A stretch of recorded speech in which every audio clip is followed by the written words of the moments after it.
저도 여러분들이랑 똑같은 2030 흔한 사람인데 결혼? 이거 생각도 못해요. 근데 이거 저만 그런가요? 여러분도 그렇죠? 근데 어느 날 나한테 막 10억이 떨어졌다고 생각해봐요. 그래도 결혼 안 할 수도 있어요. 제가 이 결혼을 주제로 많은 사람들이랑 대화를 해보고 이것저것 찾아봤거든요. 자, 그러면 오늘은 현 시점에서 젊은 사람들이 결혼에 대해서 어떻게 생각하는지 이 주제를 한번 다뤄보겠습니다. 솔직히 출산율, 여러분들 요즘은 출생률이라고 해야 맞다고 합니다. 이 떨어지는 건 누구나 알고 있고 결혼 시기가 늦춰지는 것도 누구나 알고 있고 하니까 오늘은 자료를 안 갖고 왔습니다. 너무 뻔하니까. 동아리 활동을 하다 보면은 새로운 사람들을 많이 만나게 되거든요. 근데 제가 이런 주제를 좀 재밌어해서 가끔 물어봐요. 결혼에 대해서 어떻게 생각하시는지. 근데 그 중에서 재밌는 사실을 하나 발견했는데요. 성별에 따라서 결혼을 늦추는 이유가 좀 다르다는 걸 발견했습니다. 쉽게 얘기해서 남자들은 보통 경제적인 이유가 첫 번째고 그 다음이 가치관인데, 여기서 말하는 가치관이란 그냥 결혼에 대한 필요 자체를 못 느끼는 걸 말합니다. 여성분들은 첫 번째가 가치관이에요. 그리고 이 비율이 남자분들보다 비교적 훨씬 높더라고요. 그리고 여성분들은 거기에 경력 단절까지 플러스로 얘기를 합니다. 그래서 저는 이런 전반적인 부분을 왜 그렇게 생각하냐 물어봤더니 여성분들은 대부분 이래요. 아니 꼭 해야 돼? 난 지금이 좋은데? 끝. 진짜 이런 대답 제가 많이 받았습니다. 물론 구체적으로 따지면 한 사람이랑 평생을 약속해야 하는 것도 자신 없고 지금 삶에 만족한다 이 정도 같은데, 생각해보면 이건 필요를 전혀 못 느끼는 거잖아요. 근데 이런 제 경험이 보편적으로 맞다는 절대 아닙니다. 반대로 남성분들은 이 주제에 대해서 물어보면 갑자기 막 삶의 무게를 느끼시면서 기운이 쭉 빠지는 게 눈에 보여요. 당연히 경제적인 이유가 대부분입니다. 근데 남성분들도 여성분들 못지않게 결혼의 필요성 자체를 못 느끼는 분들 꽤 많았습니다. 어쨌든 양쪽이 다른 이유를 첫 번째로 두는 게 좀 흥미로웠습니다.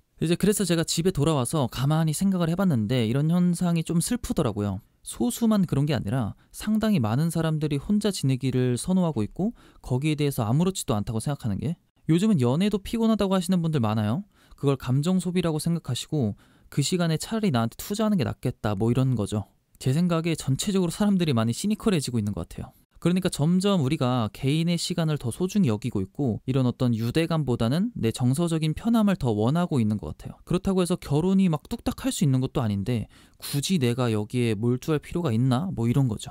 근데 이런 보편적인 가치관이 형성되는 데 있어서 저는 분명 현실적인 어려움이 작용했을 거라고 생각합니다. 왜냐면 번식 또한 본능이고 그거를 포기한다는 건 그만큼 강력한 이유가 있다는 거거든요. 최근에 유튜브에서 최재천 교수님의 영상을 봤는데 거기서 이렇게 말합니다. 원래 고등동물들은 여건이 좋지 않으면 새끼를 낳지 않는다 라고 말씀하시거든요. 그러니까 이게 인간 사회에만 있는 어떤 사회적인 작용이 아니라 원래 그렇게 세팅돼 있다는 거예요. 그 말은 뭐냐면 지금 사회가 애 키우기 힘든 사회라는 걸 우리가 본능적으로 이해하고 있다는 거죠. 내 아이한테 이 세상을 선물해주는 게 좋은 일인가? 나도 힘들고 아이도 힘들 수도 있는데, 이런 생각을 꽤 많은 사람들이 하게 되는 거예요. 단순히 애를 키우는 문제가 아니라 거기에 들어가는 기회비용 자체가 너무 크다는 얘기입니다. 근데 또 어떤 얘기도 하시냐면 지금 젊은 세대들이 많이 배우고 똑똑해지면서 이제 이런 걸 다 계산하기 시작한다는 거예요. 애초에 결혼으로 발생할 비용들이 눈에 보이기 시작하니까 그 앞에서 내가 너무 초라해지는 거죠. 그러니까 포기하게 되는 거죠. 게다가 요즘 어떻습니까?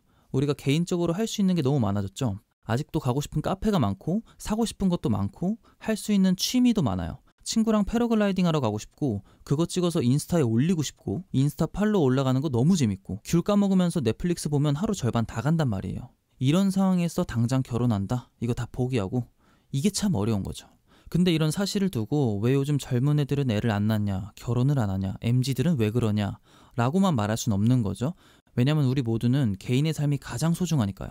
그래서 제가 경제적인 안정감이 가장 중요하다고 생각하는 거예요.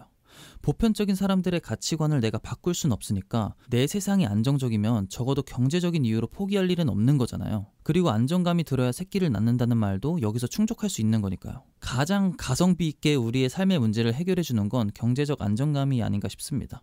근데 이게 엄청 어렵죠. 그래서 제가 유튜브를 개설할 때 경제 부분을 먼저 다뤄야겠다라고 생각을 했습니다. 그렇다고 제가 이쪽에 전문적인 지식이 많이 있는 건 아니지만 우리가 다 같이 이것부터 해결하자라는 의미였습니다. 80년대 한국 호황기 때 영상을 보시면은 어린아이들 모습이 많이 비춰집니다. 왠지 모르게 그 모습은 화창한 내일이 있을 것만 같은 느낌이었어요. 물론 이후에 IMF라는 시련을 겪기도 했지만 우리 세대는 과연 저런 생동감을 한 번이라도 느낄 수 있을까 라는 생각을 많이 해봤습니다. SNS로 우리는 너무 세련되고 멋있지만 그것 때문에 막 행복하진 않잖아요. 재밌는 거랑 진심으로 행복한 건 조금 다르잖아요. 멋있는 거 잠깐 내려놓고 마음으로 교감할 수 있는 그런 사람들이 많아졌으면 좋겠습니다. 오늘 영상 재밌었다면 구독과 좋아요 눌러주시고요. 그 덕분에 저는 더 좋은 영상으로 다시 돌아오겠습니다. 그러면 오늘은 여기까지.